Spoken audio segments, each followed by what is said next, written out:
আসসালামু আলাইকুম দর্শক, ডাক্তার আবুল বসা আছে সাথে। আচ্ছা মা, এই বাচ্চার যে মুখের কাছে যে এই একটু গ্রোথ হয়েছে, এটা আপনারা প্রথম কবে খেয়াল করলেন?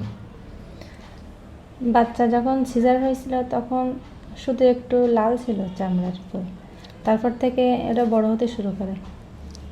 আচ্ছা, ঠিক আছে। আপনারা কি জানেন এই জিনিসটা কি? না, আমরা এটা জানি না। এই বিষয়টা নিয়ে আপনাদের মনে অনেক প্রশ্ন আছে, তাই তো? জি। আচ্ছা, ঠিক আছে।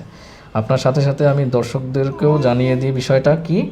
এটা হচ্ছে ইনফ্যান্টাল হেমানজিওমা, বুঝছেন? এটা কিন্তু ক্যান্সার না, এটা হলো রক্তনালীর এক ধরনের বিনাইন টিউমার। এটা সাধারণত জন্মের প্রথম 1 সপ্তাহ থেকে 4 সপ্তাহের মধ্যেই দেখা যায় এবং প্রথম দিকে একটু ছোট থাকে। পরবর্তীতে 3 থেকে 6 মাস বয়সের দিকে এইটা আস্তে আস্তে বেশ বড় হয়ে যায়, ঠিক আছে? তারপরে এটা সাধারণত 3 থেকে 5 বছরের বয়সের মধ্যে নিজে নিজেই ভালো হয়ে যায়, ঠিক আছে? এখন আপনারা প্রশ্ন করতে পারেন এটা কেন হয়। এখন এইটার উত্তর আল্লাহই ভালো দিতে পারবে। এটা আসলে রক্তনালীর অস্বাভাবিক বৃদ্ধির কারণে এটা হয়। এই যে দেখি বাবা, এই না। হ্যাঁ, অনেকেই প্রশ্ন করে এটা কি ক্যান্সার? না, আসলে এটা ক্যান্সার না। তবে সব ধরনের ইনফ্যান্টাল হেমানজিওমা কিন্তু বিপজ্জনক নয়। কিছু কিছু ইনফ্যান্টাল হেমানজিওমা একটু বিপজ্জনক হতে পারে। এখন এই বিষয়গুলোতে আপনার আসলে করণীয় কী বা আপনার সতর্ক, মানে কী বিষয়ে আপনার সতর্ক থাকতে হবে?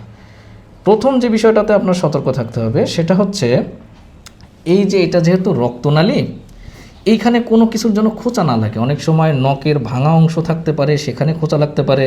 আপনারা অনেক সময় সেফটি পিন বা ব্রুজ ব্যবহার করেন, সেখানের যে সূচলো অংশ আছে সেখানে খোঁচা লাগতে পারে। যদি খোঁচা লাগে তাহলে এখান থেকে অস্বাভাবিকভাবে একটা রক্তপাত শুরু হতে পারে, ঠিক আছে?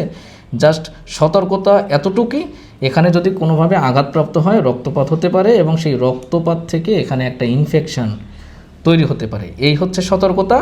আর এটা নিয়ে আপাতত ভয়ের কোনো কারণ নাই। তবে যদি চিকিৎসক মনে করেন সেক্ষেত্রে কিছু মেডিকেশন দিতে পারেন। এটা চিকিৎসার মাধ্যমে কিছুটা এবং একটু ধৈর্য রাখলে একটা নির্দিষ্ট বয়সের পরে এটা পুরোপুরি ভালো হয়ে যেতে পারে। সবাই ভালো থাকবেন। আসসালামু আলাইকুম।